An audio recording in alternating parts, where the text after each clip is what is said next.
آج ہم بات کریں گے مسیحی روزے پر کہ مسیحی روزہ کیا ہے، اس کے معنی کیا ہیں، اس کا مفہوم کیا ہے، اور امید کرتا ہوں کہ جب آپ اس کے مفہوم سے واقف ہو جائیں گے تو وہ لوگ جو مسیحی روزے پر مختلف اور غلط نظریے پیش کرتے ہیں ان کے سوالوں کا جواب مل جائے گا، اور جب ایک مسیحی روزے کو مفہوم کو سمجھے گا تو اس کو اس کی اہمیت سمجھ میں آ جائے گی۔ اس لیے اس ویڈیو کو اینڈ تک لازمی دیکھیے۔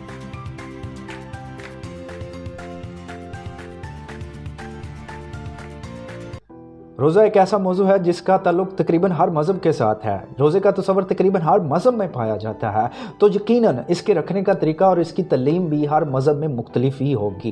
لیکن یہاں پر ہم مسیحی روزے کے بارے میں بات کریں گے کہ اس کے معنی کیا ہیں، اس کا مفہوم کیا ہے، اور جب ایک مسیحی ایماندار روزہ رکھتا ہے تو یہ اس کے لیے خدا کو آسمان سے زمین پر لانے کا ذریعہ بن جاتا ہے۔ شروع ہم یہاں سے کریں گے کہ روزے کے معنی کیا ہے۔ ہماری جو زبان اردو ہے یہ بہت ساری مختلف زبانوں کا مجموعہ ہے، اور اس میں جو اردو کا لفظ روزہ استعمال ہوا ہے وہ دراصل فارسی زبان کا لفظ ہے، اور فارسی زبان میں یہ جو روزہ استعمال ہوا ہے یہ دو الفاظ سے مل کر بنا ہے۔ پہلا لفظ ہے رو، جس کا مطلب ہے کی طرف یا کی جانب، اور دوسرا لفظ ہے زا، جس کا مطلب ہے تکلیف، یعنی اس کا مطلب یہ ہوا کہ تکلیف کی طرف جانا یا تکلیف میں مبتلا ہونا۔ تو بائبل مقدس میں قضات کی کتاب اس کا 20واں باب، اس میں پہلی بار لفظ روزہ آیا، تو روزے کے لیے وہاں پر جو عبرانی لفظ استعمال ہوا ہے وہ ہے سوم، جس کا مطلب ہے کھائے پیے بغیر رہنا۔ یونانی زبان میں جو لفظ استعمال ہوا ہے وہ ہے نیسیٹیا، جو دو الفاظ کا مرکب ہے۔ پہلا لفظ ہے نے، جس کا مطلب ہے نہیں، اور دوسرا لفظ ہے سٹیا، جس کا مطلب ہے خوراک کھانا۔ تو یونانی زبان میں جو لفظ استعمال ہوا ہے وہ ہے نے سٹیا، جس کا مطلب ہے خوراک نہ کھانا۔ تو ان معنی سے جو مفہوم پیش ہو رہا ہے، جو مفہوم نکل رہا ہے وہ ہے اپنی جان کو دکھ دینا، یعنی بھوک اور پیاس ہونے کے باوجود بھی کچھ نہ کھانے کو روزہ کہتے ہیں، یعنی اپنے آپ کو تکلیف کے عمل میں سے گزارنے کا نام روزہ ہے۔ تو بائبل مقدس تو 6000 سال پہلے موسیٰ کی معرفت یہ بیان کر رہی ہے کہ تو سال میں ایک دن اپنی جانوں کو دکھ دینا۔ بائبل مقدس نہ صرف روزے کا مفہوم بیان کر رہی ہے کہ اپنی جانوں کو دکھ دو، بلکہ یہ بھی بیان کرتی ہے کہ اس دکھ اٹھانے کی وجہ سے کیا ہو سکتا ہے۔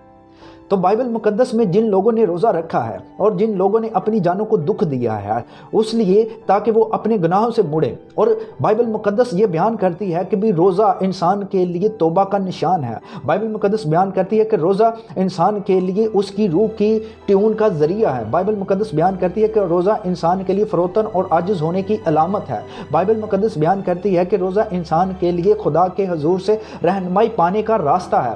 بائبل مقدس بیان کرتی ہے کہ روزہ انسان کے لیے خدا کے حضور زور اور قوت حاصل کرنے کا ذریعہ ہے تاکہ وہ ابلیس پر فتح پا سکے، اور بائبل مقدس بیان کرتی ہے کہ بھی روزہ انسان کے لیے اس کی مصیبتوں کو، مشکلوں کو ٹالنے کا نام ہے اور ان میں سے گزرنے کا نام ہے۔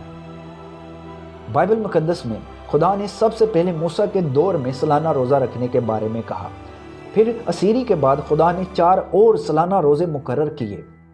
ان روزوں کا جو تعلق تھا وہ خوشی، خرمی اور شادمانی کی عید کا روزہ، سلامتی کا روزہ۔ بائبل مقدس میں اس کے علاوہ بھی اور بہت سارے روزے ملتے ہیں، لیکن بائبل مقدس میں خدا نے ان 5 روزوں کو یہودیوں پر مقرر کیا، جبکہ بائبل مقدس میں اور بھی روزے رکھے گئے ہیں جو وقتی تھے، موقع کی مناسبت کے حساب سے تھے۔ اگر ہم یسوع مسیح کے دور کی بات کریں تو یسوع مسیح کے دور میں بھی یہودی جو فریسی فرقہ تھا وہ ہفتے میں 2 بار روزہ رکھتے تھے، ایک پیر کے دن اور دوسرا جمعرات کے دن، لیکن مقرر روزے صرف 5 تھے جس میں ہر یہودی اپنی اپنی جان کو دکھ دیتا تھا۔ اس کے علاوہ آستر کے دور میں روزہ رکھا گیا 3 دن کا۔ اس کے علاوہ یہویقیم نے اپنے دور میں روزہ رکھنے کے لیے کہا گیا، ننوہ کے شہر کے لوگوں کو روزہ رکھنے کے لیے کہا گیا۔ اس کے علاوہ سیموئیل نبی کے دور میں روزہ رکھنے کے لیے کہا گیا، اور اس کے علاوہ داؤد بادشاہ نے بھی روزہ رکھا۔ روزے کا ذکر آپ کو بائبل مقدس میں بڑی بار ملے گا، لیکن یہ 5 روزے صرف مقررہ روزے ملیں گے کہ خدا نے کہا کہ تم سال میں اس سال اپنی جانوں کو دکھ دینا۔